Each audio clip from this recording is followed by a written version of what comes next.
नमस्कार दोस्तों, नमस्कार। मैं आनंद उपाध्याय भारत के सबसे बड़े online e learning platform Unacademy पर आप सभी का हार्दिक स्वागत करता हूं, वंदन करता हूं, अभिनंदन करता हूं। क्लास शुरू करने से पहले एक छोटा सा परिचय मैं देना चाहता हूं दोस्तों। मैंने बीएससी किया हुआ है दोस्तों, अपना ग्रेजुएशन सीबीजेड से है। मेरा पीजी एमएससी बॉटनी से किया हुआ है मैंने। साथ ही मैंने बैचलर ऑफ एजुकेशन में डिग्री ले रखी है दोस्तों। और अब तक मुझे 7 सालों का ऑफलाइन क्लासेस का अनुभव भी है दोस्तों। अब तक 3500 से अधिक स्टूडेंट मुझसे जुड़कर अपनी सफलता की यात्रा को पूरा कर चुके हैं दोस्तों।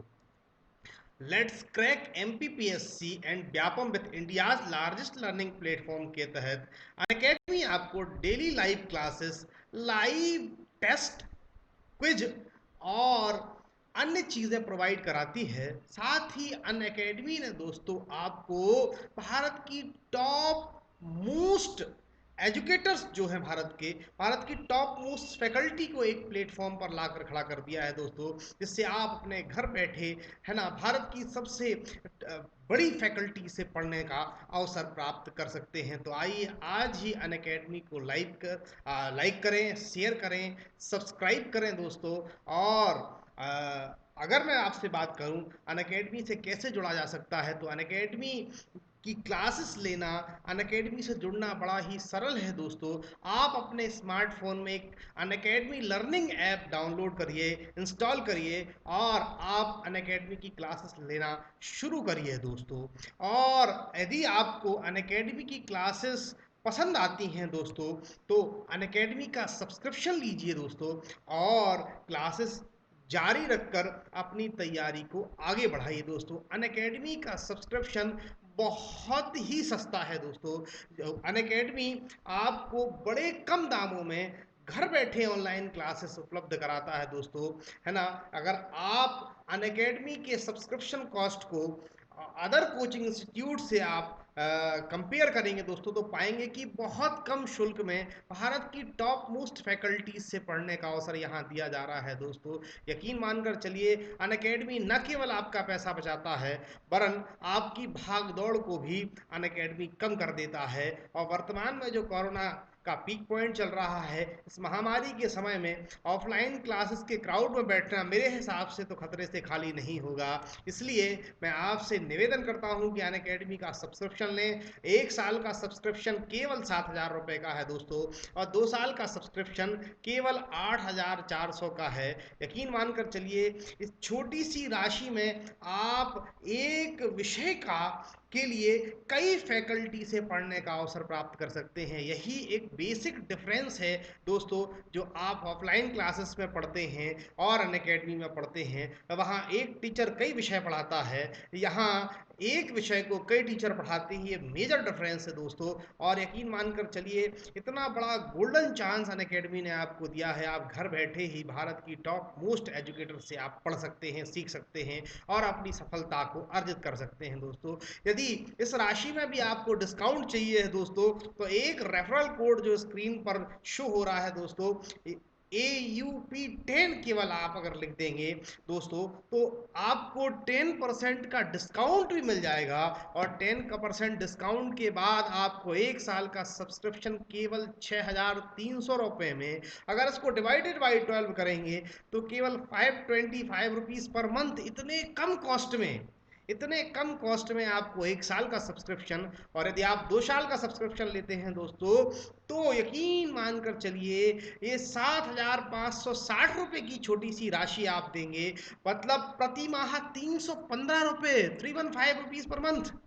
ठीक है, 315 रुपये प्रति माह के खर्चे पर आप क्लासेस घर बैठे भारत के टॉप मोस्ट एजुकेटर से पढ़ सकते हैं, उनका बेस्ट कंटेंट, उनका बेस्ट गाइडेंस ले सकते हैं। और अनअकैडमी आपको स्मार्ट वर्क कराएगा और निश्चित सफलता तक ले जाएगा दोस्तों। तो आज ही अनअकैडमी को सब्सक्राइब करें दोस्तों और अपनी तैयारी को एक दिशा दें दोस्तों। आइए, आज का विषय है पर्यावरण, और मैं आपको एनवायरमेंटल साइंस शुरू करने जा रहा हूँ। ये एनवायरमेंटल साइंस की पहली क्लास है दोस्तों। इस विषय में, इस पर्यावरण के तहत मैंने यूपीएससी से लेकर एमपीपीएससी और मध्य प्रदेश के सभी परीक्षा एग्जामों में के पॉइंट ऑफ व्यू से मैंने पर्यावरण को समाविष्ट किया है दोस्तों। ठीक है, क्योंकि पर्यावरण मध्य प्रदेश के सभी महत्वपूर्ण एग्जामों में महत्वपूर्ण है दोस्तों। क्योंकि अगर आप एमपीपीएससी की विगत वर्षों की प्रश्न पत्र देखें दोस्तों, तो लगातार पर्यावरण का हिस्सा बढ़ रहा है दोस्तों। प्रीलिम्स में लगातार पर्यावरण पूछा जा रहा है। यदि आप मध्य प्रदेश फॉरेस्ट की तैयारी कर रहे हैं दोस्तों, तो यकीन मानकर चलिए फॉरेस्ट के सभी एग्जामों में पर्यावरण एक बड़े सेगमेंट के तौर पर आता है। अगर एमपीटीईटी की तैयारी कर रहे हैं तो उसमें भी पर्यावरण एक विषय के रूप में है जो 30 नंबर का पूछा जाता है दोस्तों। मध्य प्रदेश के सभी परीक्षा एग्जाम सभी परीक्षाओं में पर्यावरण बड़े महत्वपूर्ण तरीके से पूछा जा रहा है। तो इस पूरे के पूरे विषय को मैं बड़े ही डीप एंड डिटेल तरीके से आपको कंप्लीट करा दूंगा दोस्तों। साथ ही इसके टेस्ट पेपर भी मैं आपको लगवाऊंगा। तो आज से ही पर्यावरण की तैयारी शुरू करें दोस्तों मेरे साथ। और पर्यावरण का पहला लेक्चर मैं शुरू करने जा रहा हूं। और मैं निवेदन करता हूं कि यदि आप इसको पूरा पढ़ना चाहते हैं तो सब्सक्रिप्शन जरूर लें दोस्तों। साथ ही अन्य विषयों की तैयारी भी बड़े अच्छे तरीके से अनअकैडमी आपकी करा देगी। तो पहला फैक्ट है दोस्तों, सौर मंडल की बात करते हैं तो आपको सौर परिवार पता है, सौर मंडल पता है क्या होता है। सौर मंडल के ज्ञात जितने अब तक खोजे गए ग्रह हैं उसमें पृथ्वी एकमात्र ऐसा ग्रह है दोस्तों जहां जीवन संभव है ना। अब तक जितने ग्रह खोजे गए हैं उन सब में हमारी पृथ्वी ही एक ऐसा ग्रह है जहां जीवन संभव है। और यहाँ जीवन के संभव होने का कारण क्या है दोस्तों? यहाँ का पर्यावरण है। मतलब अगर पृथ्वी पर पर्यावरण नहीं होता तो पृथ्वी पर जीवन संभव भी नहीं होता। मैं आपसे पर्यावरण की परिभाषा की बात करूं तो पर्यावरण का आशय जैविक एवं अजैविक घटकों, बायोटिक एंड अबायोटिक कंपोनेंट्स, जैविक घटक क्या होते हैं दोस्तों? जिनमें जीवन पाया जाता है। अजैविक घटक क्या होते हैं? जिनमें जीवन नहीं पाया जाता। जल, मृदा, वायु, ये सभी अजैविक घटक हैं। लेकिन मानव की बात करूं मैं, गाय, भेड़, बैल, बकरी, ये सभी जैविक घटक होते हैं दोस्तों। तो पर्यावरण का आशय जैविक एवं अजैविक घटकों एवं उनके आसपास के वातावरण के सम्मिलित रूप से होता है जो पृथ्वी पर जीवन के आधार को संभव बनाता है दोस्तों। यही जैविक एवं अजैविक घटक और इनके आसपास का वातावरण सम्मिलित रूप से मिल जाता है और पृथ्वी पर जीवन को दोस्तों संभव बनाता है। ध्यान रखिए, हम जैविक घटक हैं और अपनी भोजन संबंधी आवश्यकताओं के लिए पेड़ पौधों पर निर्भर हैं। ठीक है, वो पेड़ पौधे कहाँ उगते हैं? मृदा में। मृदा कैसा घटक है? अजैविक घटक। मैं निवेदन करूंगा दोस्तों, जैविक और अजैविक घटक के मध्य एक ऐसा संबंध होता है जो कभी टूट नहीं सकता दोस्तों। ये अविखंडनीय संबंध है। हम और जैविक घटक और अजैविक घटक एक दूसरे से परस्पर संबंधित होते हैं दोस्तों। तो ध्यान रखने वाली बात है। पर्यावरण हमने छोटी क्लासेस में भी पर्यावरण की परिभाषा पढ़ी थी। पर्यावरण दो शब्दों से मिलकर बन रहा था दोस्तों, परिधन आवरण पढ़ते थे अपन छोटी कक्षाओं में। परि अर्थात चारों ओर, आवरण अर्थात घेरे हुए। वह आवरण जो हमें चारों ओर से घेरे हुए है पर्यावरण कहलाता है। ये छोटी कक्षाओं में पढ़ी गई परिभाषा थी। पर्यावरण की एक और परिभाषा मैं देना चाहूंगा, पर्यावरण एक प्राकृतिक परिवेश है। कैसा परिवेश है दोस्तों? प्राकृतिक परिवेश है जो पृथ्वी पर जीवन को विकसित, पोषित एवं समाप्त होने में मदद करता है दोस्तों। प्रत्येक जीव का एक लाइफ स्पैन होता है, जीवन काल होता है। तो पृथ्वी पर जीवन को विकसित भी कौन कर रहा है? पर्यावरण। क्योंकि पर्यावरण नहीं होता तो जीवन संभव नहीं होता। और ध्यान रखिए, जब जीवन मिला तो पोषण भी दे रहा है कौन? पर्यावरण न्यूट्रिशन दे रहा है ना, in the form of food, भोजन के रूप में पोषण दे रहा है। और अंत में अपने जीवन काल को समाप्त करने में भी ये सहायता करता है दोस्तों। तो पर्यावरण एक ऐसा प्राकृतिक परिवेश है जो पृथ्वी पर जीवन को विकसित करता है, पोषित करता है और समाप्त होने में मदद करता है दोस्तों। अगला फैक्ट की मैं अगर आपसे बात करूं, एनवायरमेंट जो है, पर्यावरण को आंग्ल भाषा में, अंग्रेजी में एनवायरमेंट कहा जाता है दोस्तों। और एनवायरमेंट शब्द फ्रेंच भाषा के एनवायरनर शब्द से लिया गया है दोस्तों। बड़ा महत्वपूर्ण फैक्ट है, कई बार क्वेश्चन में पूछा जा चुका है, एनवायरमेंट शब्द किस भाषा का शब्द है? पहला प्रश्न तो आंसर दे देंगे दोस्तों आप, एनवायरमेंट फ्रेंच भाषा का शब्द है दोस्तों। और फ्रेंच भाषा के किस शब्द से लिया गया है?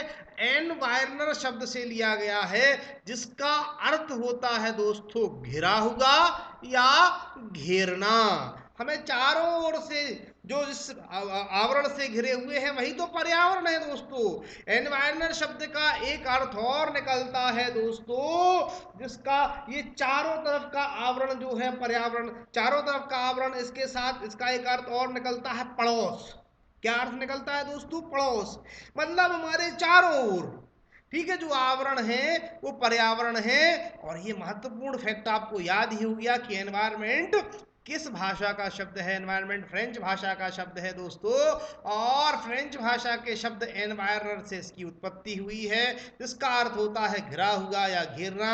इसका एक अन्य और होता है दोस्तों पड़ोस। ठीक है, आइए आगे बढ़ते हैं, पर्यावरण के घटकों की बात करते हैं। ठीक, कंपोनेंट्स ऑफ एनवायरनमेंट और पर्यावरणीय कारक, ठीक है, इन विषयों पे अपन चूंकि बात कर लेते हैं दोस्तों। तो ध्यान रखना है, हम पहले ही आपसे निवेदन कर चुके हैं कि पर्यावरण में दो घटक होते हैं, जैविक घटक और अजैविक घटक। ध्यान रखना है दोस्तों, जैविक घटक और अजैविक घटक। तो यहाँ वही लिखा है, चूंकि पर्यावरण एवं भौतिक एवं जैविक संकल्पना है। ध्यान रखना है, पर्यावरण एक भौतिक एवं जैविक संकल्पना है दोस्तों। ठीक है, अतः इसमें पृथ्वी के भौतिक या अजैविक घटकों तथा जैविक घटकों को सम्मिलित किया जाता है दोस्तों। पर्यावरण का एक कैसी संकल्पना है? भौतिक एवं जैविक, या यूं कहें कि अजैविक एवं जैविक संकल्पना है। तो अजैविक में क्या क्या आ जाएगा दोस्तों? ध्यान रखना, अजैविक में स्थल मंडल आ जाएगा। स्थल मंडल, मृदा, वो भी तो स्थल ही है। ठीक है, वायुमंडल में क्या आ जाएगी? वायु आ जाएगी दोस्तों। और जल मंडल भी आ जाएगा। जल भी कैसा घटक है? अजैविक घटक है। तो यहाँ ध्यान रखना, पर्यावरण के घटक मैंने आपसे बताया, पर्यावरण के दो घटक होते हैं, जैविक घटक और अजैविक घटक। तो अजैविक घटकों को पुनः कितने भागों में बांट दिया है हमने? तीन, स्थल मंडलीय पर्यावरण, वायुमंडलीय पर्यावरण और तीसरा है दोस्तों जलमंडलीय पर्यावरण। अब अगली बात मैं आपसे कर लेता हूं कि यहां पर जैविक घटकों की बात कर रहा हूं मैं। जैविक घटक दो प्रकार के होते हैं दोस्तों, एक तो होता है वनस्पति और दूसरा होता है जंतु, फ्लोरल एनवायरनमेंट और फॉनल एनवायरनमेंट। ठीक है, मुख्य रूप से आपने यही दो देखे होंगे जो जीवित हैं। हालांकि एक नई शाखा भी अब जीव विज्ञान में आ गई है, वो है माइक्रो ऑर्गेनिज्म, सूक्ष्म जीव। लेकिन हम सूक्ष्म जीवों को यहीं पढ़ लेते हैं, तो अलग से पढ़ने की आवश्यकता नहीं है। तो मुख्य रूप से जैविक पर्यावरण कितने प्रकार का है दोस्तों?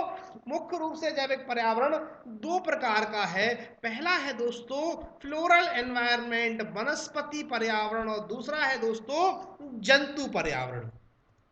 आइए आगे बढ़ते हैं, पर्यावरण के घटकों की बात करते हैं। तो पर्यावरण के संगठकों को तीन भागों में मैंने बांट दिया है दोस्तों। ठीक है, पहला है भौतिक या अजैविक संगठक। ठीक है, इसके अंतर्गत स्थल, वायु, जल आदि सम्मिलित हो जाएंगे। दूसरा है दोस्तों जैविक संगठक, बायोटिक कंपोनेंट्स। इसके अंतर्गत पादप, मनुष्य, सभी जंतु और सूक्ष्म जीव सम्मिलित हैं दोस्तों। ध्यान रखना है, अजैविक संगठक में कौन कौन है? स्थल मंडल, वायुमंडल और जल मंडल। स्थल, वायु और जल। जैविक संगठक में पादप भी आ जाएगा, मनुष्य भी, सभी जंतु आ जाएंगे दोस्तों, और सूक्ष्म जीव भी आ जाएंगे, माइक्रो ऑर्गेनिज्म भी आ जाएंगे। तीसरा है दोस्तों ऊर्जा संगठक, ये भी एक महत्वपूर्ण है, पर्यावरण का घटक, ऊर्जा संगठक, एनर्जी कंपोनेंट्स। ध्यान रखना है भाई, ऊर्जा नहीं होगी तो कार्य होगा क्या? नहीं होगा। तो ऊर्जा संगठक में देख, पृथ्वी पर समस्त ऊर्जा का स्रोत क्या है? ये क्वेश्चन कई बार पूछा जा चुका है, एमपी का तो फेवरेट क्वेश्चन है दोस्तों, सौर ऊर्जा। मतलब पृथ्वी पर समस्त ऊर्जा का स्रोत सूर्य है दोस्तों, तो सौर ऊर्जा। और दूसरी है भूतापीय ऊर्जा, भूतापीय ऊर्जा, जियोथर्मल एनर्जी, जियोथर्मल एनर्जी। पृथ्वी के केंद्र में जो उपस्थित ऊर्जा है वही तो भूतापीय ऊर्जा है। ये ऊर्जा संगठक होते हैं दोस्तों। तो हमने पर्यावरण संगठकों को तीन भागों में बांटा, पहला है अजैविक संगठक या भौतिक संगठक, दूसरा है जैविक संगठक, और तीसरा है दोस्तों ऊर्जा संगठक। अब भौतिक संगठक के अंतर्गत सामान्य रूप से क्या शामिल किया जाएगा? मैं पहले बता चुका हूं, स्थलमंडल को, वायुमंडल को और जनमंडल को शामिल किया जाएगा। ठीक है, और इनमें भी मृदा, वायु और जल। स्थलमंडल की जो ऊपरी परत है, भूपर्पटी या क्रस्ट, वो मृदा है, मृदीय है। ध्यान रखना, ऊपरी परत जो क्या है वो मृदा है, तो वहां से मृदा ले लिया। वायुमंडल में क्या है? वायु ही तो है ना, वायु जो समस्त गैसों का मिश्रण होता है वो वायु है। और तीसरा जल संगठक, है ना। तो भौतिक वातावरण है जो कैसे बना होगा? वायु से बना होगा। या अजैविक वातावरण कैसे बना होगा? वायु से, सूर्य प्रकाश से। ठीक है, और सूर्य प्रकाश जब आता है तो गर्मी लगती ना दोस्तों, तो ताप भी होता है, उसमें तापमान भी होता है। ठीक है, जल होता है और मृदा। तो भौतिक वातावरण की मैं बात करूं, भौतिक वातावरण किन कारकों से मिलकर बना है दोस्तों? तो ध्यान रखना, वायु से, प्रकाश से, ताप से, जल से और मृदा से, इन सभी कारकों से मिलकर के भौतिक वातावरण बनता है दोस्तों। अब मैं भौतिक या अजैविक संगठनों के विषय में थोड़ी सी चर्चा करना चाहूंगा दोस्तों। सबसे पहली बात करता हूं मैं, है ना, वायुमंडल की। ठीक है, तो वायुमंडल की बात करता हूं, तो वायुमंडल से आशय है दोस्तों पृथ्वी के चारों ओर विस्तृत गैसीय आवरण है। जो ये पृथ्वी है, ठीक है, पृथ्वी के चारों तरफ जो गैसीय आवरण है वही तो वायुमंडल है दोस्तों।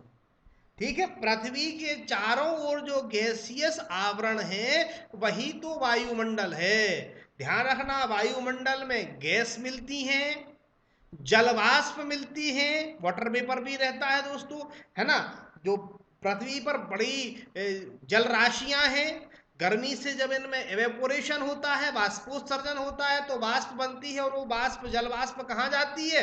वायुमंडल में विलीन हो जाती है। तो यहाँ क्या मिलेगा दोस्तों? गैसें मिलेंगी, जल वाष्प मिलेंगी और धूल के कण मिलेंगे। ध्यान रखना, वायुमंडल में मुख्य रूप से क्या पाया जाता है? तो वायुमंडल में मुख्य रूप से गैसें पाई जाती हैं दोस्तों, जलवाष्प पाया जाता है और धूल के कणों का मिश्रण पाया जाता है। अब ये वायुमंडल में जो गैसें हैं ये बड़े काम की हैं।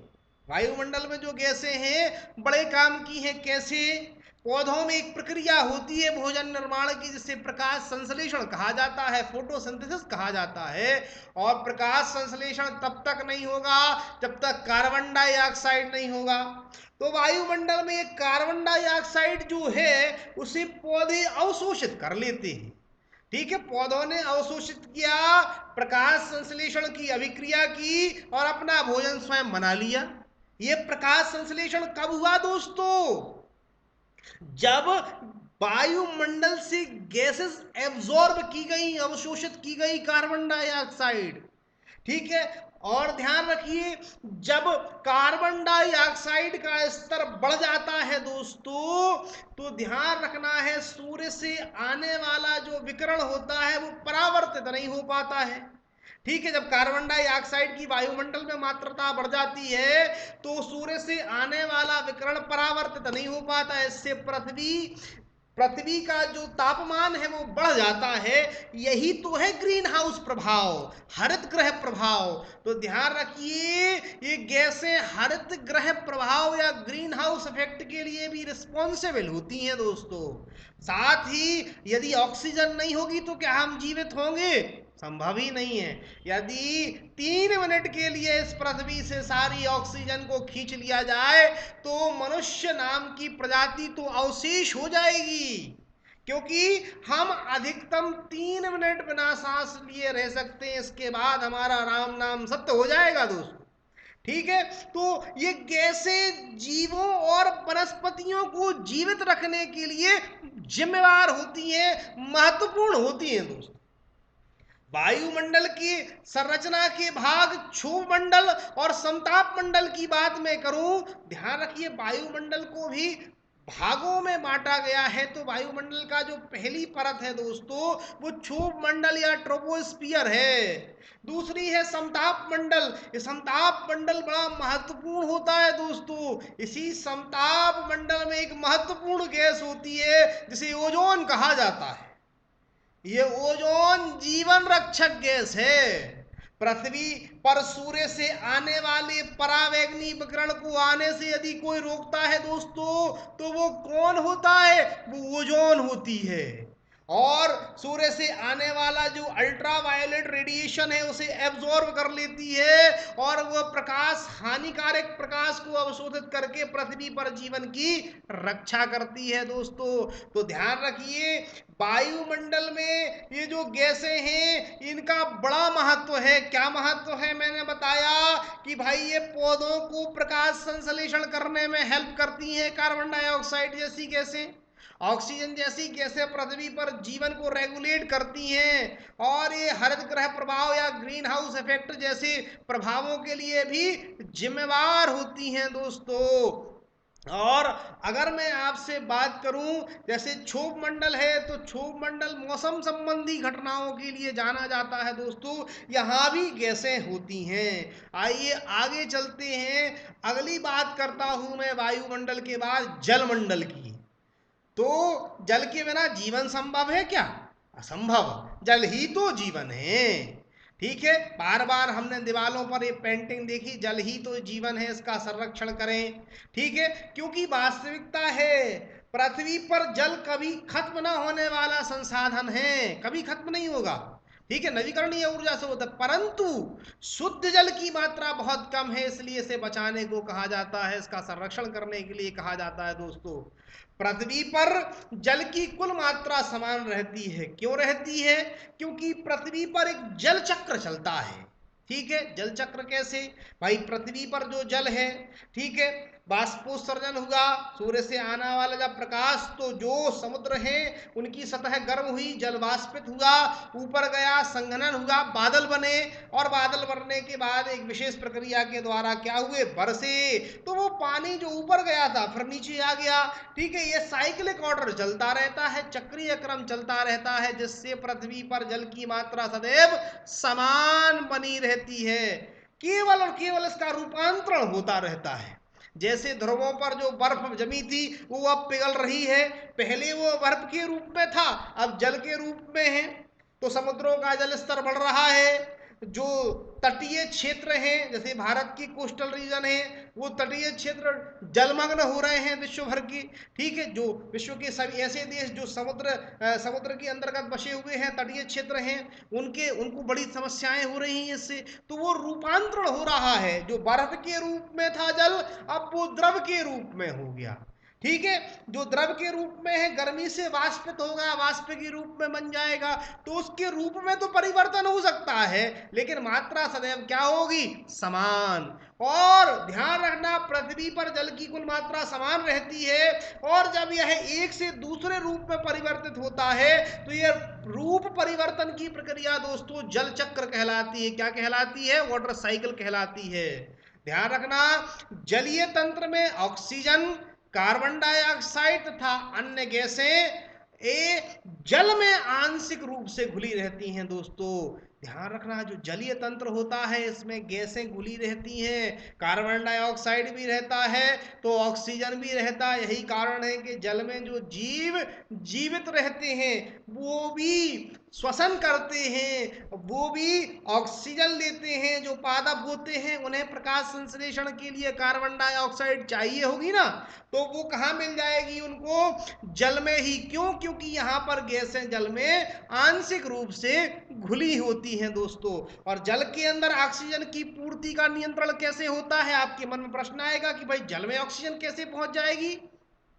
तो ध्यान रखना है, जलीय पारिस्थितिक तंत्र में जो पौधे होते हैं वो भी तो प्रकाश संश्लेषण करते हैं दोस्तों। और प्रकाश संश्लेषण का उत्पाद क्या होता है? अपन ने खूब पढ़ा है, 6CO2 प्लस 6H2O। ठीक है, in the presence of sunlight क्या बनता है? C6H12O6। इसको अपन क्या कहते हैं? ग्लूकोज। साथ में क्या बनता है दोस्तों? 6O2 बनता है। ये O2 मतलब ऑक्सीजन। ये ऑक्सीजन कहाँ डिजॉल्व हो जाएगा, कहाँ घुल जाएगा? जल में। तो यही जो घुली हुई ऑक्सीजन है इसे ही क्या कहा जाता है? घुलित ऑक्सीजन, डिजॉल्व ऑक्सीजन कहा जाता है। जो पौधे, जो जीव जंतु उपयोग में करते, अपने उपयोग में लाते हैं, और इसका निर्माण प्रकाश संश्लेषण के द्वारा कौन करता है? जलीय पौधे करते हैं दोस्तों। और ये जो जलीय जीव हैं ऑक्सीजन लेते हैं तो कार्बन डाइऑक्साइड छोड़ते भी हैं दोस्तों। तो यहाँ कार्बन डाइऑक्साइड की भी उपलब्धता हो जाती है जो पौधे प्रकाश संश्लेषण में उपयोग कर लेते हैं दोस्तों। अगला है अजैविक घटक मृदा या सॉइल। ध्यान रखिए, मृदा भूपर्पटी या क्रस्ट की सबसे ऊपरी परत होती है। ठीक है, upper layer of crust called soil. ध्यान रखना दोस्तों, परिभाषा क्या है? मृदा भूपर्पटी की सबसे ऊपरी परत है, और इस ऊपरी परत में खनिज पदार्थ, कार्बनिक पदार्थ पाए जाते हैं। या दूसरे शब्दों में कहूं कि जो मृदा होती है वो खनिज तथा अपघटित कार्बनिक पदार्थों से मिलकर के बनती है दोस्तों। अपघटित कार्बनिक पदार्थ क्या होते हैं?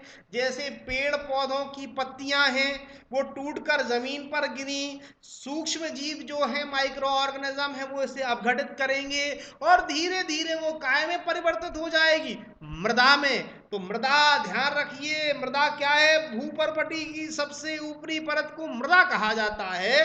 और मृदा काय से बनती है दोस्तों?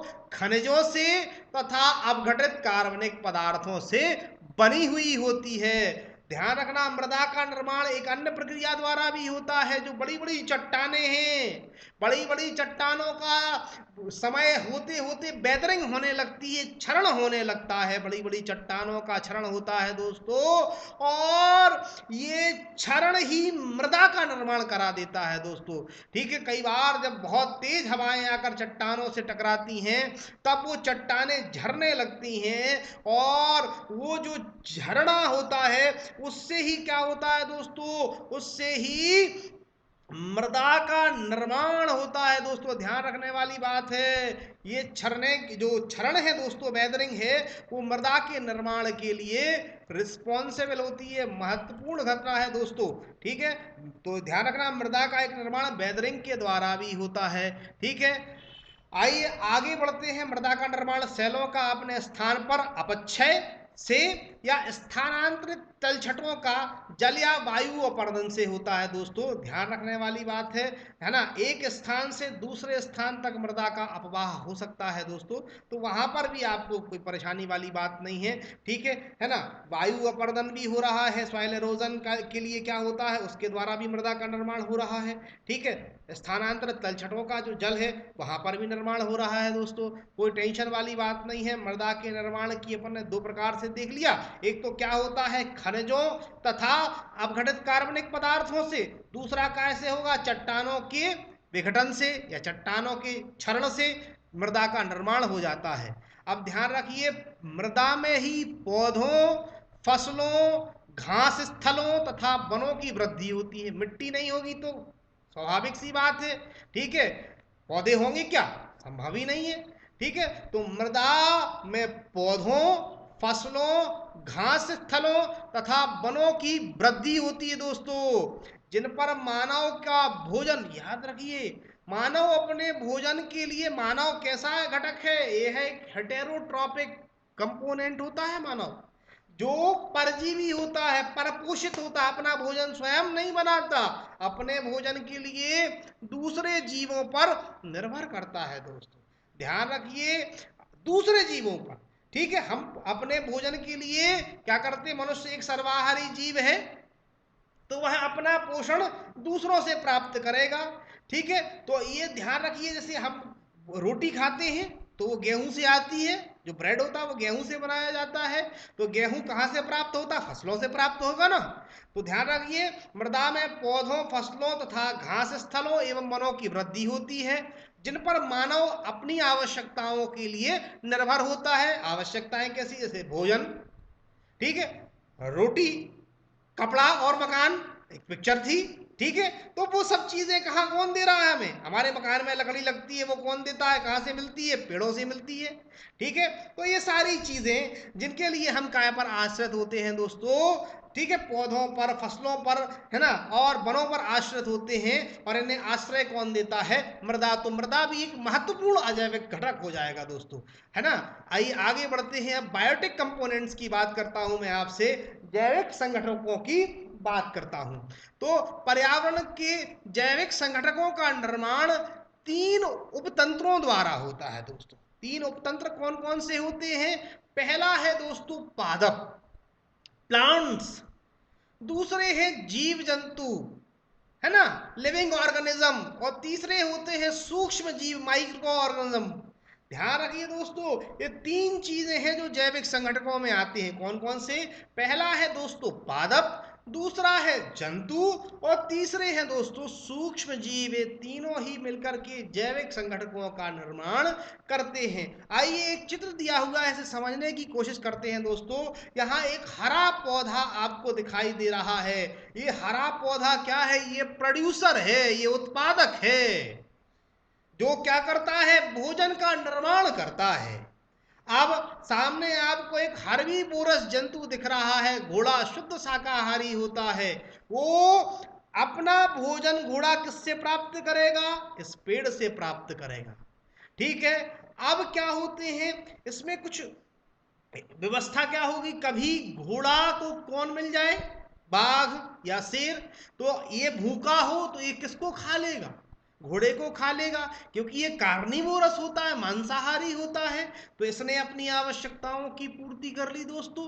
अब यह भी तो कभी मरेगा ना, तो इसको इसको डिकम्पोजर क्या कर देते हैं? अपघटक क्या कर देते हैं? इसका अपघटन कर देते हैं। और ध्यान रखिए, अपघटन करके पुनः इसे, एक जैविक घटक था ना दोस्तों, ये जैविक घटक था ना, जीव था।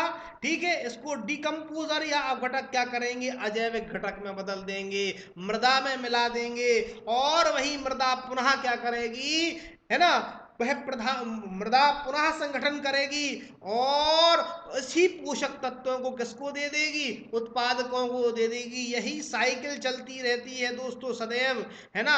मैंने कबीर का एक दोहा पढ़ा था, माटी कहे कुमार से तू क्या रोंदे मोए, एक दिन ऐसा आएगा मैं रोंदूंगी तोय। यही अनवरत काल से चला आ रहा है, यही अनवरत काल से होता आ रहा है और आगे होता रहेगा। ठीक है, जो एक समय उपभोक्ता था, ठीक है, जो उपभोक्ता था, जो उपभोग करता था, वो क्या बनेगा? कभी खुद उपभोग होने के लिए प्राप्त हो जाएगा दोस्तों। जो उपभोक्ता था वो एक समय उत्पादक बनेगा, और जो उत्पादक था वह एक समय उपभोक्ता बनेगा। ये साइक्लिक ऑर्डर सदैव चलता रहता है। तो हम जैविक संगठकों की बात कर रहे थे, बायोटिक कंपोनेंट्स की बात कर रहे थे, जो 3 प्रकार के हैं दोस्तों, पादप, जीव एवं सूक्ष्म जीव। इन्हें हम पढ़ लेते हैं। तो अगर अपन बात करते हैं दोस्तों, प्लांट्स की बात करते हैं, तो जैविक संगठकों में प्लांट्स आपको पता ही है दोस्तों, ये ऑटोट्रॉप्स होते हैं। पौधे, सभी हरित पौधे क्या होते हैं? अपना भोजन स्वयं बनाते हैं, इसलिए ऑटोट्रॉप्स कहलाते हैं, है ना। प्रकाश संश्लेषण की प्रक्रिया द्वारा अपना भोजन स्वयं बनाते हैं, इसलिए पादप जैविक संगठकों में सर्वाधिक महत्वपूर्ण होते हैं दोस्तों। ठीक है, क्यों होते हैं? क्योंकि आपको पता है पौधे ही जैविक पदार्थों का निर्माण करते हैं, जिनका उपभोग, है ना, हम सब करते हैं और पौधे स्वयं भी करते हैं, क्योंकि उन्हें भी तो पोषण की आवश्यकता होगी ना। तो सबसे महत्वपूर्ण कौन हो गए दोस्तों? पौधे हो गए, पादप हो गए। क्योंकि क्या कर रहे हैं? यही जैविक पदार्थ क्या है? भोजन है वास्तव में। किस रूप में बनाते हैं ये बनाते हैं ग्लूकोज के फॉर्म में बनाते हैं। C6H12O6 ग्लूकोज का सूत्र होता है, केमिकल फॉर्मूला होता है दोस्तों। तो पादप जो है वो भोजन बनाते हैं, जिसका उपभोग वो स्वयं भी करते हैं और उसी पौधों के द्वारा निर्मित भोजन का उपयोग अन्य जीव करते हैं जो परपोषित होते हैं। ठीक है, जैसे मानव और भी अन्य जीव जंतु हैं जो अपने भोजन के लिए किन पर निर्भर होते हैं? पौधों पर निर्भर होते हैं। लिखा हुआ है, मानव सहित जंतु तथा सूक्ष्म जीव प्रत्यक्ष या अप्रत्यक्ष रूप से, या तो डायरेक्टली या इनडायरेक्टली, इन्हीं पेड़ पौधों पर निर्भर होते हैं। देखिए, जैसे कि मनुष्य सर्वाहारी होता है, या तो आप सीधे रोटी खा लीजिए, दाल खा लीजिए, ठीक है, लेकिन कुछ लोग मांसाहारी भी होते हैं दोस्तों। तो वो क्या करते हैं? मांसाहार करते हैं, तो जिसको वो खा रहे होते हैं वो कहीं ना कहीं वो पौधों पर निर्भर होते हैं अपने भोजन संबंधी आवश्यकताओं के लिए। तो ये चलता रहता है दोस्तों। ठीक है, तो इसलिए मैंने कहा कि प्रत्यक्ष एवं अप्रत्यक्ष रूप से कहीं ना कहीं पौधों पर ही आश्रित होंगे। ध्यान रखिए, सभी पौधे अपना आहार स्वयं बनाते हैं। ठीक है, वो किसी दूसरों पर निर्भर नहीं होते दोस्तों, अपना भोजन स्वयं बनाते हैं, इसलिए वो स्वपोषित घटक कहलाते हैं दोस्तों। ध्यान रखना है, यह अपना भोजन स्वयं बनाएंगे, इसलिए क्या कहलाते हैं? स्वपोषित घटक कहलाते हैं। आइए आगे बढ़ते हैं। अब बात करते हैं अपन जीवों की, बात करते हैं, ऑर्गेनिज्म की बात करते हैं। ठीक है, तो जीव कैसे होते हैं? दोनों प्रकार के। कुछ स्वपोषित भी होते हैं दोस्तों और कुछ परपोषित भी होते हैं। दोनों प्रकार के होंगे जीव, स्वपोषित भी होंगे और परपोषित भी होंगे, ऑटोट्रॉप्स भी होंगे और हेटेरोट्रॉप्स भी होंगे। ठीक है, मतलब परपोषित मतलब जो दूसरों पर, जैसे कि मनुष्य, वह परपोषित है, अपना भोजन स्वयं नहीं बनाता, परंतु कुछ जीव ऐसे होते हैं जो अपना भोजन स्वयं बनाते हैं। ठीक है, जैसे साइनो जीवाणु, ये अपना भोजन स्वयं बनाता है। ठीक है, इसको ब्लू ग्रीन एल्गी भी कहा जाता है, नील हरित शैवाल भी कहा जाता है, जो अपना भोजन स्वयं बनाता है दोस्तों। और भी एक इक्लोरोटिका, एक प्रकार का समुद्री घेंगा होता है दोस्तों, जो शैवाल से क्लोरोफिल ग्रहण कर कर अपना भोजन स्वयं बना देता है। तो ध्यान रखना दोस्तों, जीव दो प्रकार के हैं जो महत्वपूर्ण है, मैं आपको बता दे रहा हूं। एक तो स्वपोषित होते हैं दोस्तों, दूसरे होते हैं परपोषित, है ना। अधिकांश जीव परपोषित होते हैं, बहुत कम, जो मैंने आपको बताया कि एक तो नीलहरित शैवाल हो गया, दूसरा स्टीशीरिया क्लोरोटिका हो गया। ऐसे कुछ जीव हैं जो अपना भोजन स्वयं बना सकते हैं। बाकी सभी जीव, घोड़ा हो, बैल हो, भेड़ हो, बकरी हो, मनुष्य हो, हाथी हो, ये सभी जीव अपने भोजन संबंधी आवश्यकताओं के लिए दूसरों पर निर्भर होते हैं, इसलिए परपोषित घटक कहलाते हैं दोस्तों। अब आपको ध्यान रखना है, जैविक पदार्थों, या सीधी सी बात करूं मैं, भोजन की उपलब्धता के आधार पर जीव तीन प्रकार के होते हैं, परपोषित जीव तीन प्रकार के होते हैं। काय के आधार पर? जैविक पदार्थों की सुलभता, या दूसरे शब्दों में मैं आपसे निवेदन करूं तो भोजन की उपलब्धता के आधार पर परपोषित जीव तीन प्रकार के होते हैं। नंबर एक होता है दोस्तों मृत जीवी, इसको सेप्रोफाइट्स कहा जाता है दोस्तों, मृत जीवी या सेप्रोफाइट्स। वे जीव जो मृत पौधे तथा जीवों से घुलित रूप में कार्बनिक यौगिकों को प्राप्त करते हैं। ध्यान रखिए, मृत जीवी, नाम से स्पष्ट हो रहा है, मृत जीवों से। ठीक है, सेप्रोफाइट्स जो होते हैं वो कहां से प्राप्त कर रहे हैं? वे जीव जो मृत पौधों तथा मृत जीवों से घुलित रूप में, घुलित रूप मतलब लिक्विड फॉर्म में, है ना, अपने भोजन को प्राप्त करते हैं कार्बनिक यौगिकों के रूप में, in the form of organic compound, कार्बनिक यौगिकों के रूप में प्राप्त करते हैं। ठीक है, वो सभी क्या कहलाते हैं? मृत जीवी कहलाते हैं। दूसरे होते हैं परजीवी दोस्त। ठीक है, वे जीव जो अपने आहार हेतु अन्य जीवित जीवों पर आश्रित होते हैं, जो जीवित हो उसी पर आश्रित हैं, तो वो परजीवी कहलाते हैं दोस्तों। मृत जीवी में सामने वाला जीव मर गया, उससे फिर है ना गलत रूप में भोजन को ग्रहण कर रहे थे वो सूक्ष्म जीव। लेकिन यहाँ पर क्या होता है, सामने वाला जिंदा होता है और उसी से भोजन प्राप्त कर लिया जाता है। जैसे कि गाय भेड़ बैल बकरी के लिए ऊपर से कुछ पिस्सू आदि लग जाते हैं, कुछ कीटाणु उनके ऊपर उत्पन्न हो जाते हैं। ठीक है, वो परजीवी होते हैं वास्तव में, है ना, अपना आहार उनसे ही प्राप्त कर लेते हैं दोस्तों। और तीसरे होते हैं प्राणी संभोजी, इनको होलोजोइक कहा जाता है दोस्तों। होलोजोइक है ना, गलत लिखा हुआ है, हेलीजॉल लिख दिया है यहाँ पर। Holozoic nutrition. प्राणी संभोजी कैसे होते, वे जंतु जो अपना आहार मुख द्वारा ग्रहण करते हैं। कैसे करते हैं, मुख द्वारा ग्रहण करते हैं। सभी बड़े जंतु इस श्रेणी में आते हैं, जैसे उदाहरण हो गया हाथी, गाय, बैल, ऊंट आदि। यहाँ ध्यान रखना, ये सभी जीव ऐसे हैं जो अपना भोजन मुख द्वारा ग्रहण करते हैं, वो कैसे कहलाते हैं, प्राणी संभोजी कहलाते हैं। मैं फिर से बता दूं आपको, जैविक संगठक मैं पढ़ रहा हूं, आप पढ़ रहे हैं, और ये इसमें जीव पढ़ा रहा हूं मैं। और जैविक पदार्थों की सुलभता के आधार पर परपोषित जीव कितने प्रकार के थे, 3 प्रकार के। पहला मृत जीवी, जो मृत जीवों पर रहकर है ना जीवन यापन करते हैं, मृत जीवों से अपना पोषण प्राप्त करते हैं। दूसरा परजीवी, जो जीवित जीवों पर आश्रित होते हैं और उनसे अपना पोषण प्राप्त करते हैं। और तीसरा प्राणी संभोजी, वे जीव जो मुख द्वार या बकल कैविटी द्वारा सीधे भोजन ग्रहण करते हैं, उन्हें प्राणी संभोजी कहा जाता है। अगला जैविक संगठक है दोस्तों सूक्ष्म जीव या माइक्रो ऑर्गेनिज्म।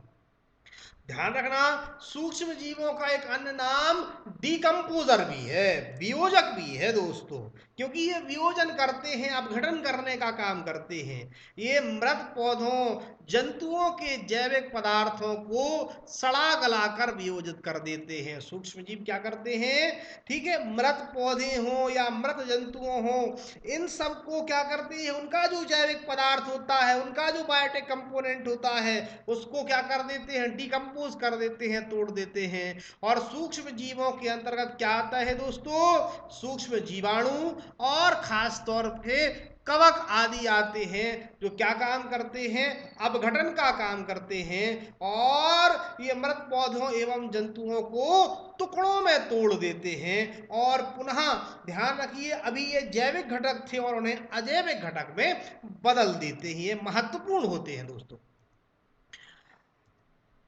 अगली बात करते हैं ऊर्जा संघटकों की, एनर्जी कंपोनेंट्स की बात करते हैं, तो ये बड़ा महत्वपूर्ण है। मैं पहले निवेदन कर चुका हूं दोस्तों आपसे कि पृथ्वी पर समस्त ऊर्जा का स्रोत क्या है, सूर्य। और सूर्य से आने वाली, सूर्य से प्राप्त होने वाली ऊर्जा सौर ऊर्जा कहलाती है, सोलर एनर्जी कहलाती है दोस्तों। ध्यान रखिए, ये क्वेश्चन कई बार पूछा गया है, ये महत्वपूर्ण लाइन पढ़ रहा हूं मैं दोस्तों। सूर्य से प्राप्त सौर जो ऊर्जा होती है वो सौर ऊर्जा होती है, ये तो पता है, लेकिन ये क्वेश्चन ऐसे भी पूछा जा सकता है, सूर्य से प्राप्त होने वाली सौर ऊर्जा किस रूप में प्राप्त होती है। तो ध्यान रखिए, सूर्य से प्राप्त होने वाली सौर ऊर्जा विद्युत चुंबकीय तरंगों, electromagnetic radiation, EMR, electromagnetic radiation, या इसको अपन कहा विद्युत चुंबकीय तरंगों के रूप में प्राप्त होती है। ये विद्युत चुंबकीय तरंगों के रूप में इन्हें प्राप्त होने के कारण इसे विद्युत चुंबकीय विकिरण भी कहा जाता है। ये महत्वपूर्ण है दोस्तों। सौर ऊर्जा को विद्युत चुंबकीय विकिरण, इलेक्ट्रोमैग्नेटिक रेडिएशन कह दिया जाता है। क्यों कहा जाता है दोस्तों, क्योंकि ये विद्युत चुंबकीय तरंग इलेक्ट्रोमैग्नेटिक वेव्स के रूप में हमें प्राप्त होती हैं। पृथ्वी की सतह पर प्राप्त सौर ऊर्जा को इंसोलेशन या सोलर रेडिएशन कहते हैं दोस्तों। ये भी बड़ा महत्वपूर्ण है। पृथ्वी पर या पृथ्वी की सतह पर जो सौर ऊर्जा मिल रही है दोस्तों, उसे सूर्य तप है ना, इंसोलेशन या सौर विकिरण कहा जाता है, सोलर रेडिएशन कहा जाता है। सीधे शब्दों में कहें कि पृथ्वी की सतह पर प्राप्त सौर ऊर्जा को सौर विकिरण कहा जाता है। ये सीधा हो गया दोस्तों। पृथ्वी की क्षैतिज सतह पर पहुंचने वाले सकल सौर विकिरण, ध्यान रखिए, एक तो पृथ्वी की सीधी सतह होगी जो भूमध्य रेखा पर सूर्य बिल्कुल लंबवत होता है, एक क्षैतिज जो ध्रुवों की ओर जाती है दोस्तों, तो ध्रुवों की ओर सूर्य की किरणें सीधी नहीं पहुंचती, वो तिरछी हो जाती हैं दोस्तों। तो पृथ्वी की क्षैतिज सतह पर पहुंचने वाले सकल सौर विकिरण को भूमंडलीय विकिरण कहते हैं। ये भी महत्वपूर्ण है दोस्तों। पृथ्वी की क्षैतिज सतह पर पहुंचने वाले सकल सौर विकिरण को क्या कहा जाता है? तो उसे भूमंडलीय विकिरण कहा जाता है, ग्लोबल रेडिएशन कहा जाता है दोस्तों। ठीक है। अगला ऊर्जा संगठक है दोस्तों प्रकाश, जो हम पढ़ रहे हैं आपको। प्रकाश पृथ्वी पर अवस्थित प्रायः सभी जीवों के लिए, जो प्रकाश है या दूसरे शब्दों में कहूं तो सौर ऊर्जा है, वो पृथ्वी पर अवस्थित सभी जीवों के लिए प्रत्यक्ष या अप्रत्यक्ष रूप से ऊर्जा का अंतिम स्रोत होता है दोस्तों। ऊर्जा, ठीक है, जीव यहीं से प्राप्त करते हैं। ठीक है, ये बड़ा महत्वपूर्ण फैक्ट एक बार फिर से सुने। प्रकाश पृथ्वी पर अवस्थित सभी जीवों के लिए प्रत्यक्ष रूप से या परोक्ष रूप से या अप्रत्यक्ष रूप से सूर्य ही ऊर्जा का अंतिम स्रोत होता है दोस्तों। ठीक है। अब देखते हैं पौधों पर प्रकाश का क्या प्रभाव पड़ता है। पौधों पर प्रकाश का प्रभाव बहुत महत्वपूर्ण होता है दोस्तों। प्रकाश द्वारा पौधों में प्रकाश संश्लेषण, वृद्धि तथा प्रजनन प्रभावित होते हैं। ये बड़ा महत्वपूर्ण है।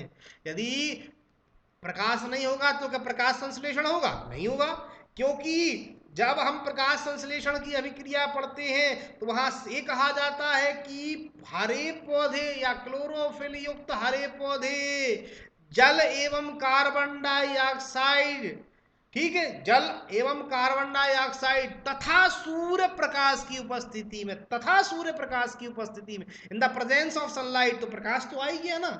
सूर्य प्रकाश की उपस्थिति में ही प्रकाश संश्लेषण होता है दोस्तों, इसलिए प्रकाश का पौधों पर प्रभाव पड़ेगा। ध्यान रखिए, यदि प्रकाश कम मिला तो पौधे की वृद्धि कम होगी। बिल्कुल, ये बात बिल्कुल सत्य है। यदि प्रकाश कम होगा तो पौधे की वृद्धि रुक जाएगी तथा प्रजनन भी प्रभावित हो जाएगा, क्योंकि पौधों को प्रजनन के लिए एक निश्चित घंटों की लाइट की आवश्यकता होती है। इनके पुष्पन के लिए एक निश्चित समय का सूर्य प्रकाश चाहिए पड़ता है दोस्तों। निश्चित समय के लिए सोलर लाइट चाहिए होती है दोस्तों। इसको कहा जाता है फोटो पीरियडिक टाइम या दीप्ति कालिता कहा जाता है। इतने घंटे की प्रकाश की आवश्यकता है, तभी पुष्प खिलेंगे, तभी फल बनेंगे।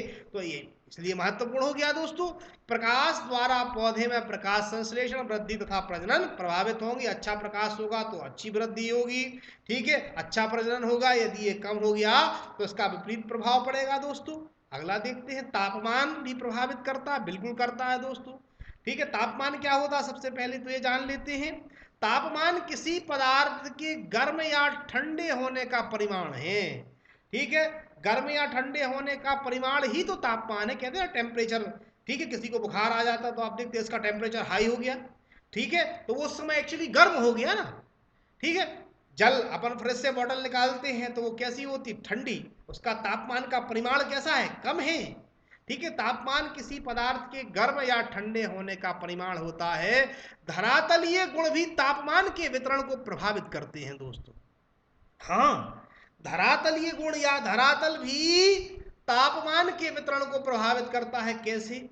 ठीक है, जैसे हिमाच्छादित क्षेत्र हैं जहां बर्फ ढकी हुई है दोस्तों, बर्फ जहां ढकी रहेगी तो सफेद सतह जो होती है दोस्तों, वो सूर्य के प्रकाश को परावर्तित कर देती। जैसे ही किरणें आएंगी और उसी माध्यम में वापस लौट जाएंगी, ये तो प्रकाश का परावर्तन है। और वो हमेशा होता कैसा? सफेद सतह से होता है, व्हाइट सरफेस से होता है। और बर्फ कैसा होता है? एकदम व्हाइट होता है। ठीक है, इसके विपरीत यदि काला रंग होगा तो वो क्या करता है? सूर्य के प्रकाश को अवशोषित कर लेगा। तो यहां इसलिए कहा गया कि धरातलीय गुण भी तापमान के वितरण को क्या करते हैं? प्रभावित करते हैं। जो हिमाच्छादित क्षेत्र होते हैं दोस्तों, है ना, हिमाच्छादित क्षेत्रों से सौर विकिरण क्या हो जाएगा? परावर्तित हो जाएगा, जिससे तापमान कैसा हो जाएगा? कम हो जाएगा। ठीक है, जैसे कि दक्षिणी ध्रुव चले जाइए आप, जो भी क्षेत्र हैं, ठीक है, भारत में ग्लेशियर्स है, जैसे कि उत्तराखंड चले जाएं आप, है ना, गंगोत्री यमुनोत्री ग्लेशियर देखने जाएंगे तो वहां भी सेम स्थिति मिलेगी आपको। ठीक है, यहाँ तापमान कम होता है क्योंकि जैसे ही सूर्य से आने वाला प्रकाश यहाँ पर पड़ा और वो क्या हो गया? परावर्तित हो गया, तो यहाँ का तापमान क्या होगा? कम। अच्छा, जबकि अगर राजस्थान के रेतीले मरुस्थल में जाएंगे तो वहां क्या होता है दोस्तों? रेतीले क्षेत्र होते हैं वो सौर विकिरण का क्या कर लेते हैं, अवशोषण कर लेते हैं। अवशोषण कर लेंगे तो वहां पर क्या होगा, गर्मी अधिक होती है दोस्तों। इसलिए कहा जाता है कि धरातलीय गुण भी तापमान के वितरण को प्रभावित करते हैं। जहां हिमाच्छादित क्षेत्र होगा वहां तापमान कम होगा क्योंकि सूर्य का प्रकाश परावर्तित हो जाएगा। जो रेतीला क्षेत्र होगा, जो मरुस्थलीय क्षेत्र होगा, वो सूर्य के प्रकाश को अवशोषित कर लेगा और यहाँ गर्मी अधिक होगी। दोस्तों अगली बात करते हैं जलवायु या क्लाइमेट की बात कर लेते हैं। तो सबसे पहले जान लेते हैं जलवायु की परिभाषा। ठीक है, जलवायु क्या होता है, कोई क्षेत्र विशेष में, कोई एक एरिया में, क्षेत्र विशेष में वायुमंडलीय स्थितियों को सामान्य अवस्थाओं में समझने की कोशिश करते हैं अपन। जैसे वायुमंडलीय स्थितियां क्या हो रही हैं, ऋतु परिवर्तन, सीजन चेंज। ठीक है, ऋतु परिवर्तन, ठंड के बाद गर्मी आ गई, गर्मी के बाद वर्षा ऋतु आ गई, ये ऋतु परिवर्तन है। ठीक है, तथा मौसमी चरम सीमाओं की लंबे समय की औसत स्थिति, लंबे समय की औसत स्थिति। ठीक है, 1 साल 2 साल 3 साल में किस तरीके का मौसम है उसकी औसत स्थिति को निकालिए और फिर कह दिया जाता है उस क्षेत्र की जलवायु।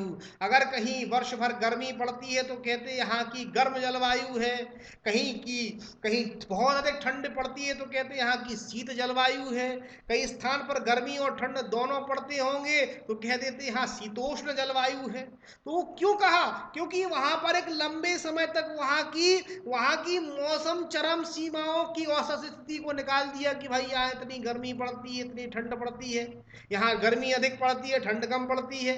ठीक है, तो इन सभी स्थितियों को क्या कह दिया जाता है, जलवायु। या दूसरे शब्दों में कहें जो वायुमंडलीय स्थिति की सामान्य अवस्थाएं ही जलवायु कह दी जाती हैं। ध्यान रखिए, तापमान और वर्षा दो प्रमुख कारक हैं जो किसी क्षेत्र की जलवायु को निर्धारित करते हैं। दोस्तों ये बड़ा महत्वपूर्ण है, तापमान तथा वर्षा वे प्रमुख कारक होते हैं जो किसी क्षेत्र की जलवायु को क्या कर देते हैं दोस्तों, प्रभावित करते हैं, निर्धारित करते हैं।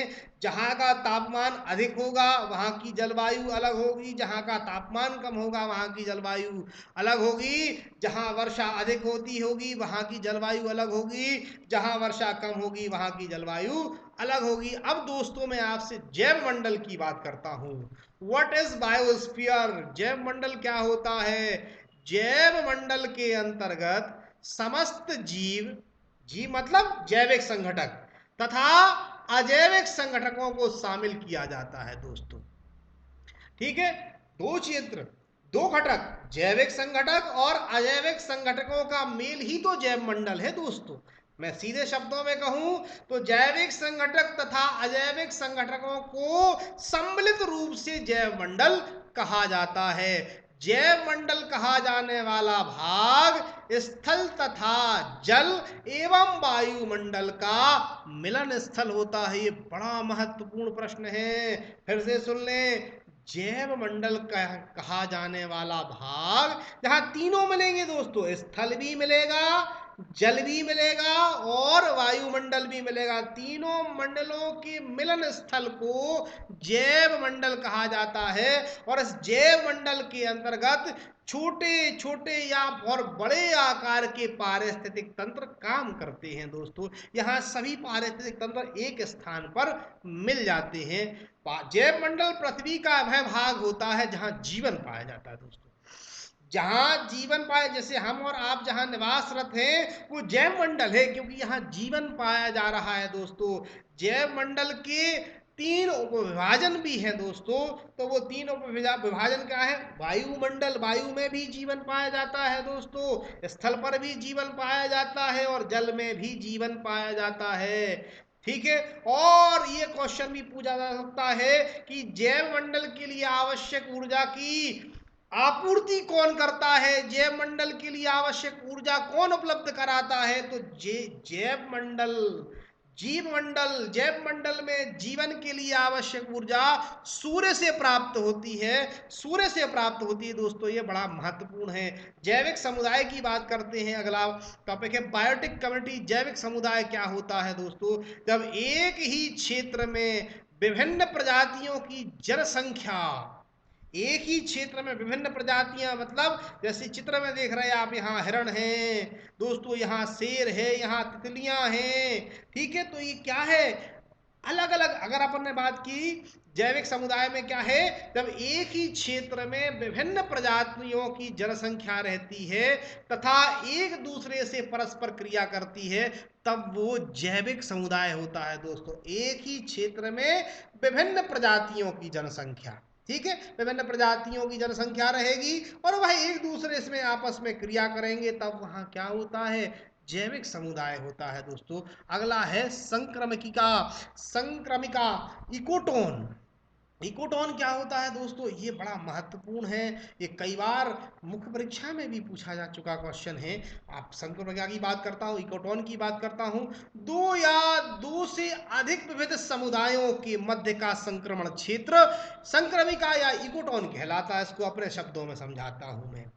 जहां दो समुदाय आपस में आकर मिल रहे होते हैं दोस्तों, जहां दोनों आपस में आकर मिलते हैं, वो होता है संक्रमण क्षेत्र।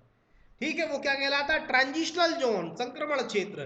तो जहां दो या दो से अधिक समुदाय आकर के मिलते हैं, उस स्थान को संक्रमिका, इकोटोन कहा जाता है या संक्रमण क्षेत्र कहा जाता है। जैसे घास स्थल तथा वन क्षेत्र, ठीक है, जो ग्रास लैंड है और फॉरेस्ट एरिया है, ये दोनों आकर आपस में मिलते हैं। जहां मिलते हैं वहां जैव विविधता भी अधिक होगी, घास भी पाई जाएगी और बड़े पेड़ भी पाए जाएंगे, वो संक्रमिका है।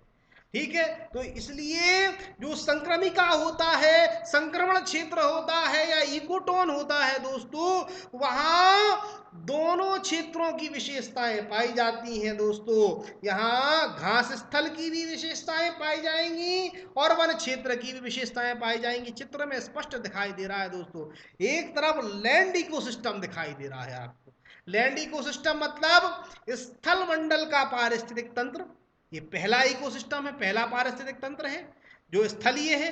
दूसरी तरफ दिखाई दे रहा है दोस्तों एक्वाटिक इकोसिस्टम, जलीय। और यहां देखिए दोस्तों, इन दोनों के मध्य संक्रमण हुआ, तो यहां घासें भी दिखाई दे रही हैं दोस्तों, और जीव जंतु, मेंढक, कछुआ आदि भी, बतख आदि भी दिखाई दे रहे हैं। तो ये संक्रमण क्षेत्र है जहां दोनों की विशेषताएं, यहाँ की विशेषताएं भी दिखाई देंगी दोस्तों और यहाँ की विशेषताएं भी दिखाई देंगी। यही क्षेत्र संक्रमण क्षेत्र, संक्रमिका या इकोटोन कहलाता है। अगला, ठीक है, संक्रमिका की विशेषताएं, कैरेक्टरिस्टिक ऑफ इकोटोन, यह दो या दो से अधिक पारिस्थितिक तंत्रों का संक्रमण क्षेत्र होता है। ठीक है, दो या दो से अधिक, ठीक है, पारिस्थितिक तंत्र आकर के मिलते हैं। यह तनाव का क्षेत्र होता है दोस्तों, मतलब यहां पर जीवित रहने के लिए संघर्ष अधिक होता है, इसलिए तनाव का क्षेत्र होता है। ठीक है, या एक पूर्ण विकसित इकोटोन में कुछ ऐसे जीव पाए जाते हैं जो आसन्न समुदायों से पूरी तरह अलग होते। आसन्न का मतलब होता है निकट। ठीक है, एक पूर्ण विकसित इकोटोन में कुछ ऐसे जीव पाए जाते हैं, ठीक है, क्योंकि वो दूसरे पारिस्थितिक तंत्र से आ जाएंगे। ठीक है, तो ध्यान रखना है कि अपने निकटतम समुदाय से अलग भी हो सकते हैं, ये भी इसकी एक विशेषता है। ठीक है, और संक्रमिका की बात करें तो संक्रमिका बहुत छोटे क्षेत्र, जैसे एक चारागाह हो गया, गेजिंग एरिया हो गया, या जंगल के बीच से लेकर के बहुत बड़े विशाल क्षेत्र तक में फैला हो सकता है, जैसे जंगल और रेगिस्तान। ठीक है, तो ध्यान देने वाली बात है कि संक्रमिका का संक्रमण क्षेत्र छोटा भी हो सकता है दोस्तों और बहुत विशाल भी हो सकता है। ठीक है, अगली बात करता हूं मैं कोर प्रभाव की। कोर प्रभाव भी संक्रमणिका से बिल्कुल लिया गया है, एज इफेक्ट। कोर प्रभाव एक पारिस्थितिकीय अवधारणा है, ठीक है, एक इकोलॉजिकल कॉन्सेप्ट है। जहां दो पारितंत्र आपस में मिलते हैं वहां जैव विविधता अधिक पाई जाती है। ये बिल्कुल सत्य है दोस्तों। क्यों पाई जाती है वो मैं पहले ही बता चुका हूं कि दो पारिस्थितिक तंत्र जब आपस में आकर मिलेंगे तो दोनों के जीव जंतु यहाँ पाए जाते हैं, और जहां जीव जंतु अधिक पाए जाएंगे वहां उतनी अधिक वैरायटी होगी, उतनी अधिक वैरायटी होगी, उतनी अधिक विविधता होगी। तो कोर प्रभाव यही कहता है दोस्तों, कोर प्रभाव के अनुसार कि जहां दो पारितंत्र या पारिस्थितिक तंत्र आपस में मिलते हैं वहां जैव विविधता अधिक पाई जाती है दोस्तों। स्कोर प्रभाव में जहां दो क्षेत्र परस्पर ओवरलैपिंग करते हैं, आकर एक दूसरे से जुड़ते हैं, वहां दोनों क्षेत्रों की प्रजातियां पाई जाती हैं। बिल्कुल सही बात है। यहाँ की प्रजाति भी आपको दिखाई दे रही, देखो जलीय प्रजातियां, कछुआ जलीय प्रजाति है, मेंढक कछ जलीय प्रजाति है, और यहाँ की घासें ये स्थलीय क्षेत्र में पाई जाती है, आपस में मिल रही है ना दोस्तों। तो यही तो कोर प्रभाव है। कोर प्रभाव के कुछ उदाहरण देखते हैं। नदी तट पर जाएं, उसके किनारे घास के मैदान देखने मिल जाएं दोस्तों, उसी घास में आकर मेंढक भी बैठ जाएगा, वहीं कछुआ भी आकर बैठ जाएगा, वहीं पानी वाले सांप भी आ जाएंगे। तो ये क्या हो गए दोस्तों, ये आपस में कहीं ना कहीं जैव विविधता अधिक हो गई ना। ठीक है, जहां पर्वत और घाटी मिलते हैं, ठीक है, जहां पर्वत और घाटियां मिलेंगे, जहां जंगलों के अंतिम बिंदु होंगे, जंगलों का अंतिम बिंदु रहवासी क्षेत्र आपस में मिल रहे हैं, वहां की जैव विविधता की बात। ठीक है, जहां नदियां जाकर के समुद्रों में मिलती हैं, वहां की जैव विविधता, यहाँ सभी पर जैव विविधता कुछ अधिक मात्रा में पाई जाती है। यही कोर प्रभाव कहता है दोस्तों। अगला कोर प्रभाव का एक उदाहरण यहाँ आपको ये चित्र लगा दिया गया है। कोर प्रभाव में दिखाता हूं, यहाँ ए पारिस्थितिक तंत्र ए है, ये पारिस्थितिक तंत्र बी है। यहाँ पर 3 जातियां हैं दोस्तों, यहाँ 3 जातियां हैं, पर जहां ये दोनों संक्रमण कर रहे हैं, दोनों पारिस्थितिक तंत्र आकर के मिल रहे हैं दोस्तों, वहां प्रजातियां कुछ अधिक हो जाती, कितनी हो जाती हैं, 9 हो जाती दोस्तों। यही एज इफेक्ट है, यही एज प्रभाव है। अगला टॉपिक है दोस्तों बायोम। बायोम क्या होता है? बायोम पौधों व प्राणियों का एक समुदाय होता है दोस्तों। पौधों और प्राणियों के सम्मिलित समुदाय को बायोम कहते हैं, ऐसे भी कह सकते हैं।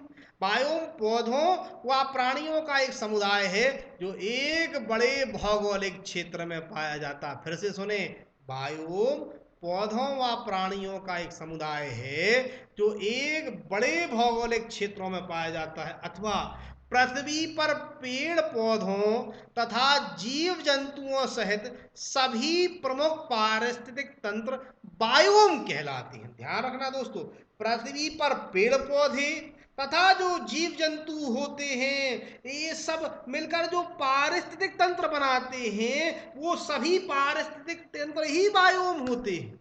या यूं कहें कि जो पृथ्वी पर उपस्थित जीव हैं, ठीक है, वो सभी बायोम का हिस्सा है, ऐसे भी तो कह सकते हैं। क्योंकि भाई हम कहाँ रह रहे हैं? पारिस्थितिक तंत्र में, और पारिस्थितिक तंत्र क्या है? एक बायोम है। तो बायोम पौधों व प्राणियों का एक समुदाय होता है, ठीक है, जो बड़े भौगोलिक क्षेत्र में पाया जाता है, एक बड़ा ज्योग्राफिकल एरिया कवर किए रहता है, अथवा पृथ्वी पर पेड़ पौधों तथा जीव जंतुओं सहित सभी प्रमुख पारिस्थितिक तंत्र बायोम कहलाते हैं दोस्तों। ठीक है, बायोम एक नज़र में मैं आपको डालता हूं, तो एक कुछ प्रमुख बायोम यहाँ मैंने ऐड किए हुए हैं दोस्तों, उनको मैं समझाने की कोशिश करता हूं। ठीक है, पृथ्वी पर कुछ महत्वपूर्ण बायोम जैसे कि मरुस्थल, डेजर्ट, ठीक है, मरुस्थल या डिजर्ट, यह भी अपने एक में बायोम होता है। इसका स्थान कहाँ है दोस्तों?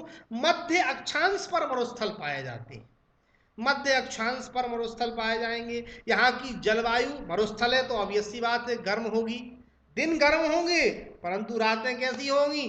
ठंडी होंगी। वर्षा क्या होगी? बहुत कम होती है दोस्तों वर्षा। ठीक है, ध्यान रखना है, जहां मरुस्थल होंगे वहां वर्षा कम होगी। यहाँ की मृदा खनिजों से समृद्ध होती है। यहाँ की मृदा में खनिज अधिक पाए जाएंगे, लेकिन पादप प्लांट्स वगैरह थोड़े से क्या होते हैं? कम होते हैं। और पादप होंगे भी तो कैसे? कटीली झाड़ियां मिलेंगी दोस्तों, गुच्छेदार घास होगी जैसे कैक्टस वगैरह। ठीक है, यहाँ पर देखते प्राणियों में, ठीक है, जो इस वातावरण में अपने आप को रहने के लिए अनुकूलित कर चुके हैं, सांप, छिपकली, कीड़े, छोटे पक्षी। ठीक है, अफ्रीका का जो सहारा मरुस्थल है दोस्तों, वहां पर मरुस्थलीय ऊंट है ना, एंटीलोप एक प्रकार का हिरण होता है, छोटी लोमड़ी, और सांप, छिपकली आदि जहरीले जंतु यहाँ पर मुख्य रूप से मरुस्थलीय क्षेत्र में पाए जाते हैं। अगला बायोम है टुंड्रा बायोम। टुंड्रा जो होता है वो उच्च उत्तरी अक्षांश में मिलता है दोस्तों। और जब अक्षांश उच्च अक्षांश की ओर बढ़ते हैं तो वहां पर मौसम ठंडा हो जाता, जलवायु कैसी होगी, ठंडी।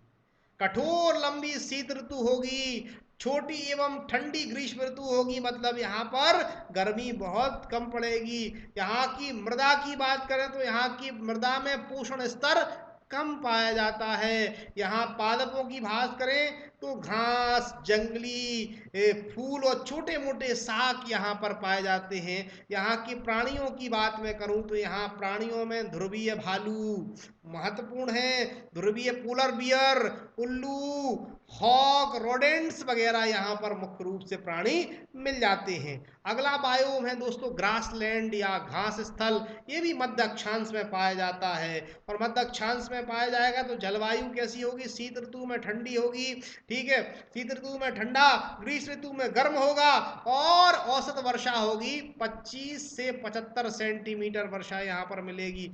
यहाँ की मृदा है ना, यहाँ की मृदा में पोषक तत्व अधिक होंगे दोस्तों।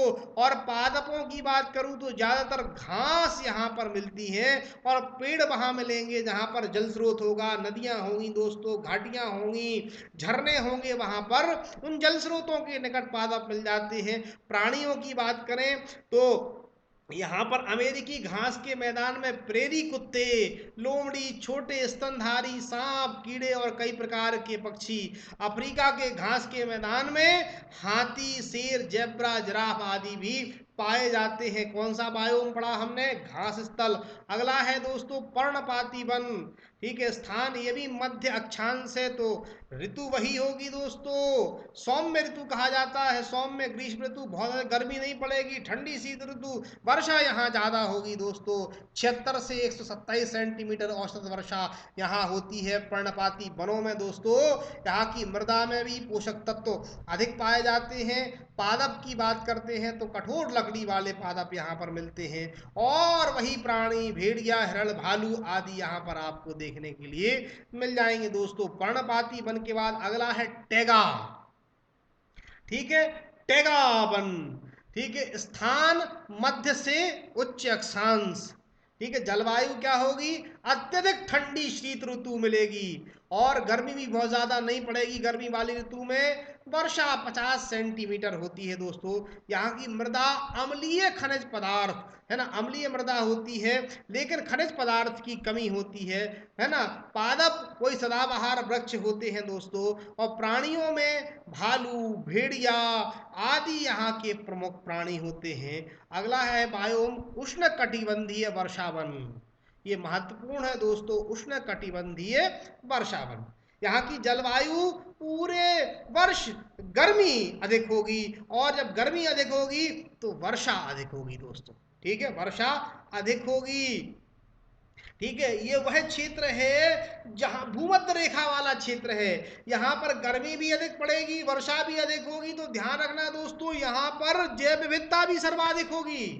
तो यहाँ लिखा है जैव विविधता, जैव मंडल का सबसे बड़ा विविधता वाला प्रदेश है। आप ध्यान रखने वाला यहाँ से क्वेश्चन है, लंग्स ऑफ अर्थ, पृथ्वी का फेफड़ा किसे कहा जाता है दोस्तों, पृथ्वी का फेफड़ा किसे कहा जाता है, बड़ा महत्वपूर्ण प्रश्न दे रहा हूं मैं आपको। अमेजन वर्षा वनों को पृथ्वी का फेफड़ा कहा जाता है। ब्राजील जाइए, अमेजन नदी घूम कर आइए, और वहां जाइए तो जैव विविधता भी घूम कर आइए। सबसे अधिक जैव विविधता पाई जाती है दोस्तों अमेजन के वर्षा वनों में, और ये कहाँ, उष्ण कटिबंधीय वर्षा वन तो है, यहाँ पादप सबसे अधिक पाए जाएंगे, सबसे अधिक जीव भी पाए जाएंगे, ठीक है। तो यहाँ के जीव, अगर कभी आपको एनाकोंडा सच में देखना हो तो ब्राजील जाना, ब्राजील में अमेजन, और अमेजन की सहायक नदी है मेड्रा, मेड्रा में जाना और आपको बड़े बड़े एनाकोंडा मिल जाएंगे दोस्तों।